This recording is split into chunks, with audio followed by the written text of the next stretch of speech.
नमस्कार दोस्तों, स्वागत है आप सब लोगों का एक बार फिर से आरपीएससी एग्जाम्स यूट्यूब चैनल पर। साथियों, एनसीएफ 2005 को अपन पढ़ चुके हैं। एक वीडियो अपना अपलोड किया जा चुका है। वीडियो का लिंक आपको डिस्क्रिप्शन बॉक्स में मिल जाएगा, वहां जाकर के आप इस वीडियो को देख सकते हो। एनसीएफ 2005 से संबंधित ये अपना दूसरा वीडियो है। रीट के लिए साइकोलॉजी अपन लोग पढ़ रहे हैं, यूनिट नंबर 5 यानी कि लास्ट यूनिट अपनी चल रही है।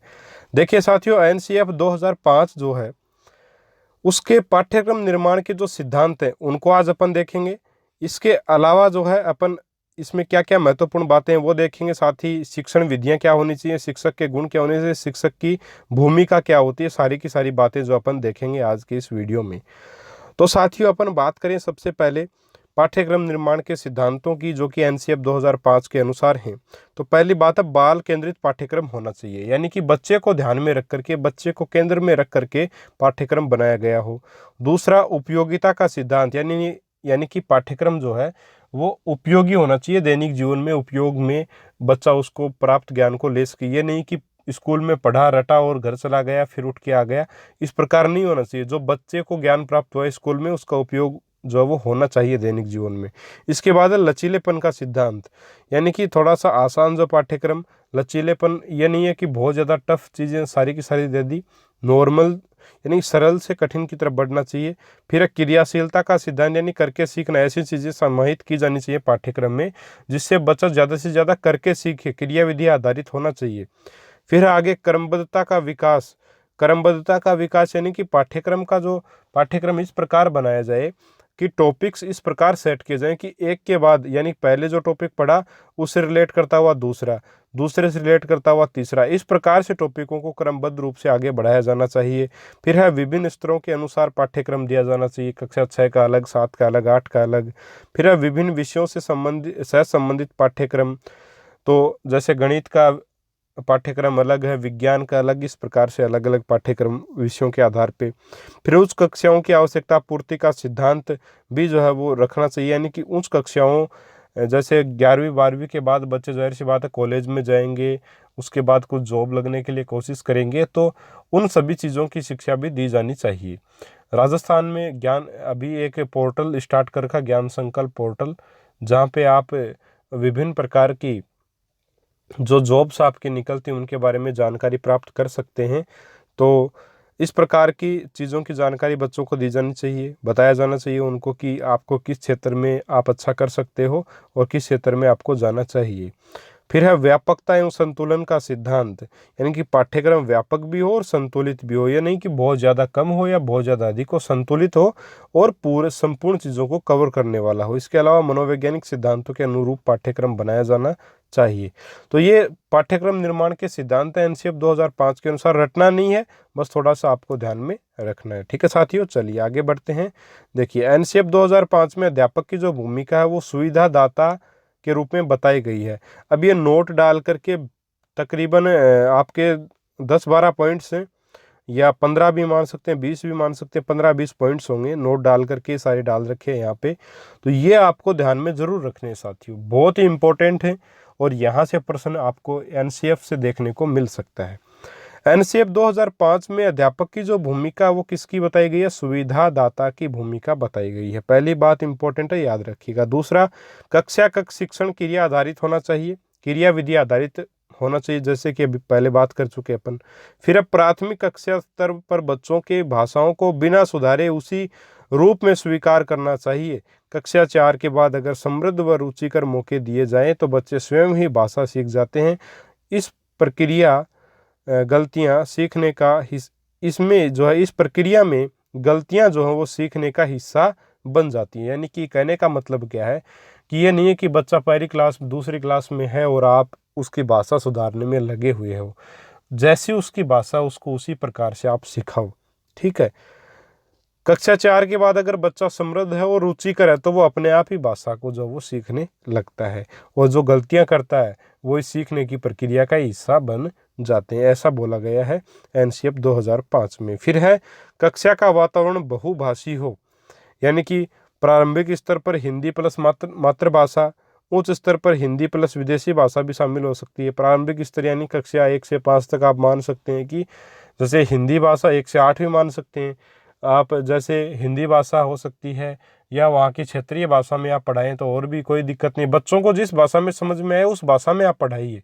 ये नहीं, काफ़ी लोग बोलते हैं कि आप जाकर के क्लास में बच्चों को और मारवाड़ी में पढ़ाते हैं या आपकी जो क्षेत्रीय भाषा है उसमें पढ़ाते हैं, तो वो गलत है। बिल्कुल भी गलत नहीं है साथियों। बड़ी कक्षाओं के लिए ज़रूर 9 से 10 तक जो है हिंदी भाषा का आप उपयोग करें, या इंग्लिश भाषा का भी कर सकते हैं, और अन्य जो भाषा बच्चे बोल रहे हैं उसमें कर सकते हैं, ठीक है। या फिर अगर आपको बच्चे बोल रहे हैं कि नहीं हमें अपनी क्षेत्रीय भाषा में आप पढ़ाइए, वो ज़्यादा समझ में आता है और आपको क्षेत्रीय भाषा अच्छे से आती है, तो आप उस क्षेत्रीय भाषा में ही पढ़ाएं, कोई दिक्कत नहीं है। बच्चों को जिसमें समझ में आए उसमें आपको पढ़ाना चाहिए, ठीक है साथियों। तो ये आपको थोड़ा ध्यान में रखना है। प्रारंभिक स्तर पर हिंदी भाषा और मातृभाषा, उसके अलावा तो स्तर पर हिंदी और विदेशी भाषा में पढ़ाया जा सकता है। इसके अलावा बात करें तो सप्ताह में 1 घंटा पुस्तकालय अध्ययन हेतु, जिसमें बालक स्वयं पुस्तक चुने, यानी कि सप्ताह में कम से कम 1 घंटा प्रत्येक बच्चे को पुस्तकालय में बिताना चाहिए। पुस्तकालय में बिताना होगा, इस प्रकार की व्यवस्था आप करें, ठीक है। और ये नहीं है कि उसको आप बताएं कि तू ये पुस्तक पढ़ना, वो अपनी मर्जी से किताब पढ़े। उसको कोई भी जो भी किताब उसको इंटरेस्टिंग लगे, इंटरेस्ट जिस भी बुक में उसका है, चाहे जोक की पुस्तक हो, चाहे कोई भी उपन्यास हो, चाहे और कोई स्टोरी बुक हो, कुछ भी हो, उसको जिस पुस्तक में इंटरेस्ट आए जो लाइब्रेरी में रखी है वो पुस्तक उसको पढ़ने दें। इसके अलावा मिड डे मील व स्वास्थ्य जाँच को पाठ्यचर्या का अनिवार्य भाग बनाना, तो ये तो अभी बना ही हुआ है।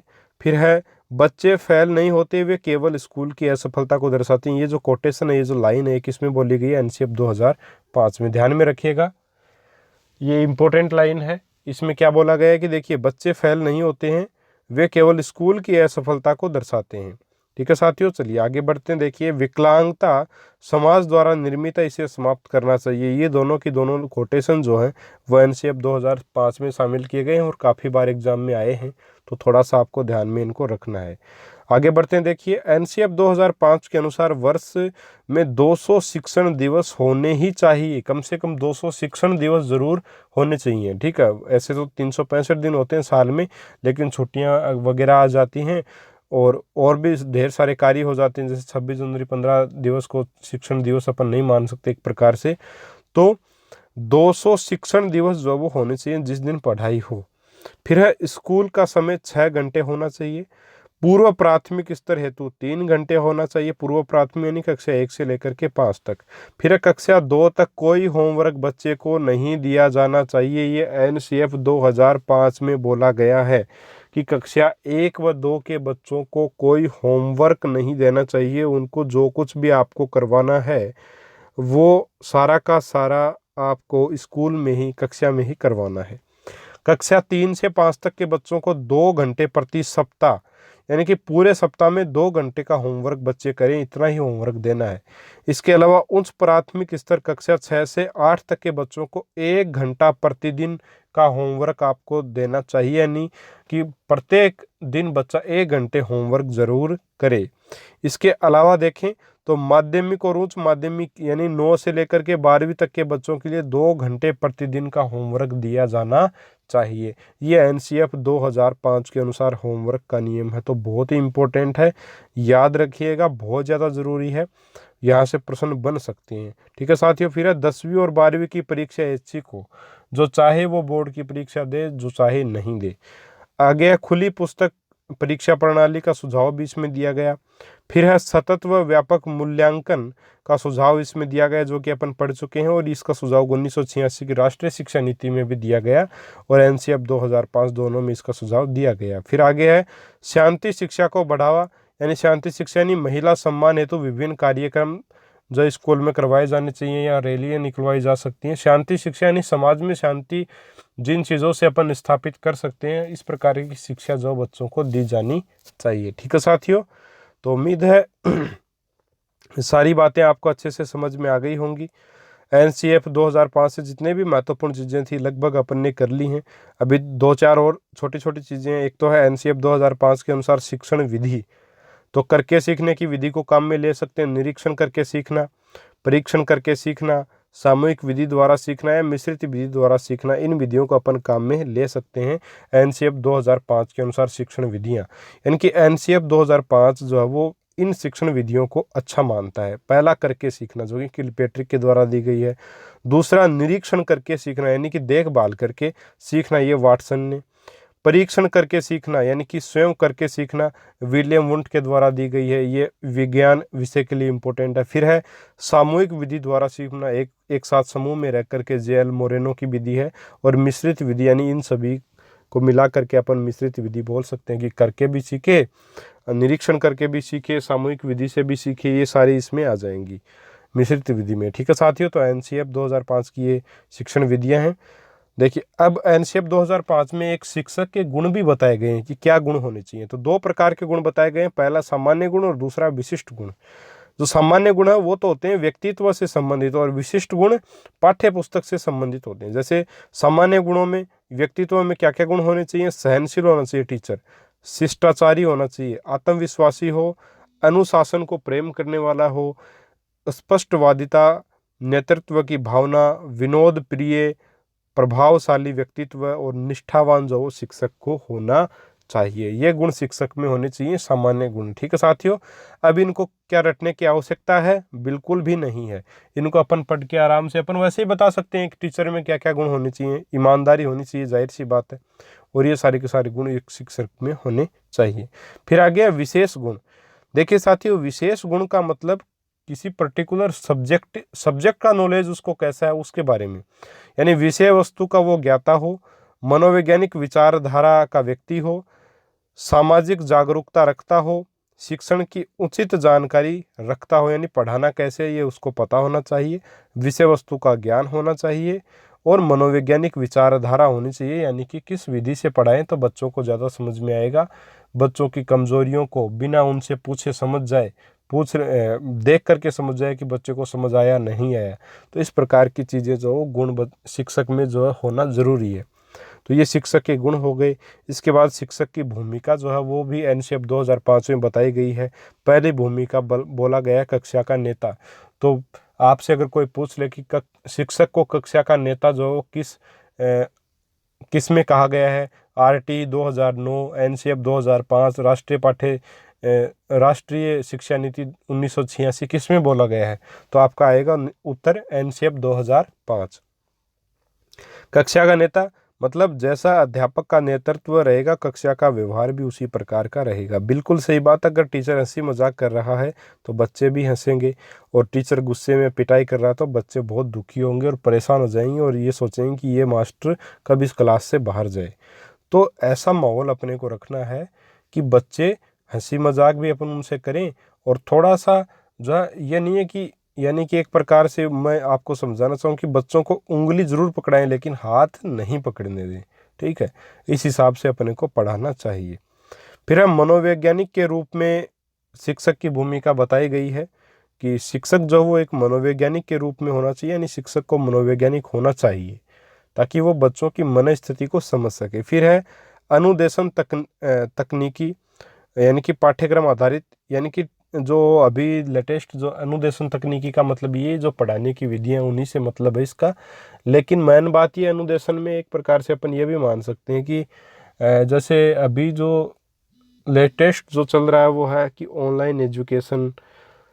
तो किस प्रकार से कंप्यूटर के माध्यम से, यूट्यूब वगैरह के माध्यम से अपन पढ़ सकते हैं, मोबाइल से कैसे पढ़ सकते हैं, क्या क्या फ़ायदे अपन उठा सकते हैं कंप्यूटर का, वो सारी चीज़ों के बारे में भी जो बताया जाना चाहिए एक शिक्षक के द्वारा बच्चों को। तो ये सारी की सारी भूमिकाएं शिक्षक की जो एनसीएफ 2005 में बताई गई है। तो उम्मीद है साथियों सारी की सारी चीज़ें आपको समझ आ गई होंगी, और एनसीएफ 2005 में साथियों आपको इसी में से क्वेश्चन लगभग मिल जाएगा। अगर आप इसको डिटेल में पढ़ना चाहते हो तो आप धीर सिंह जी की पुस्तक से पूरा डिटेल में भी पढ़ सकते हो, लेकिन किसी भी पुस्तक से पढ़ सकते हो। आपको जो भी आपके पास पुस्तक है, चाहे लक्ष्य की गाइड हो, चाहे राय की गाइड हो, चाहे फर्स्ट रैंक की हो, चाहे किसी की भी गाइड हो, पैनोरमा की हो, बहुत सारी गाइड्स आई हुई हैं। प्रत्येक कोचिंग की अलग अलग गाइड आई हुई है। उत्कर्ष वालों में निकाल रखी है, आपके अभिज्ञान वालों ने भी निकाल रखी है, सभी की गाइड्स हैं, तो किसी से भी पढ़ सकते हैं आप। बाकी जो इम्पोर्टेंट चीज़ें थी एनसीएफ 2005 में वो मैंने आपको बता दी हैं क्योंकि पूरा पढ़ाना यहाँ पे पॉसिबल नहीं है एक प्रकार से सारी की सारी चीज़ें, लेकिन जितनी महत्वपूर्ण हैं वो सारी की सारी मैंने आपको बता दी हैं। 2018 में मैं यही पढ़ के गया था और बिल्कुल आराम से प्रश्नों को कर दिया। ठीक है साथियों, तो उम्मीद है आज का वीडियो आपको पसंद आया होगा और मिलेंगे अगले वीडियो में RTE 2009 के टॉपिक के साथ। तब तक के लिए जय हिंद, जय भारत, नमस्कार।